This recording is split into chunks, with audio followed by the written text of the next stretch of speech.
Hello everyone, ఈరోజు మా ఇంట్లో స్నాక్ ఐటెం పల్లి చిక్కీ ఎలా చేసుకోవాలో ఇప్పుడు చూద్దాం. స్టవ్ ఆన్ చేసుకుని కడాయి పెట్టుకుని 1/2 కప్ వాటర్ యాడ్ చేసుకున్న తర్వాత అందులో బెల్లం యాడ్ చేసుకుని బాగా మిక్స్ చేసుకోవాలి. ఇప్పుడు బెల్లం బాగా కరిగిన తర్వాత పాకం బాగా దగ్గరగా వచ్చిందా లేదా టెస్ట్ చేయడానికి వాటర్లో వేసి చూద్దాం. పాకం బాగా పర్ఫెక్ట్గా వచ్చింది. ఇప్పుడు దీనికోసం ముందుగా పీనట్స్ని రోస్ట్ చేసి పెట్టుకోవాలి. అవి ఇప్పుడు యాడ్ చేసుకుందాం. బెల్లం పాకం బాగా గట్టిపడేంత వరకు మిక్స్ చేసుకుంటూ ఉండాలి. ఇప్పుడు 5 minutes మిక్స్ చేసుకున్న తర్వాత బెల్లం బాగా గట్టిపడుతుంది. దీన్ని ఒక ప్లేట్లో గీ రాసి దాంట్లోకి ట్రాన్స్ఫర్ చేద్దాం. ఇప్పుడు స్పూన్తో దీన్ని బాగా స్ప్రెడ్ చేసుకున్న తర్వాత ఒక 2 hours కూల్ అవ్వనివ్వాలి.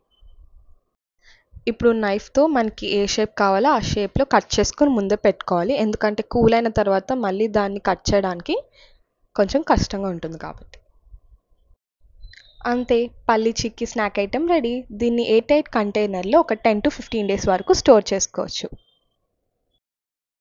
ఇంట్లో ఎవరైనా ఈజీగా ప్రిపేర్ చేసుకునే స్నాక్ ఐటెం ఇంకా రెసిపీస్ కోసం మా ఛానల్ని సబ్స్క్రైబ్ చేసుకోండి. Thanks for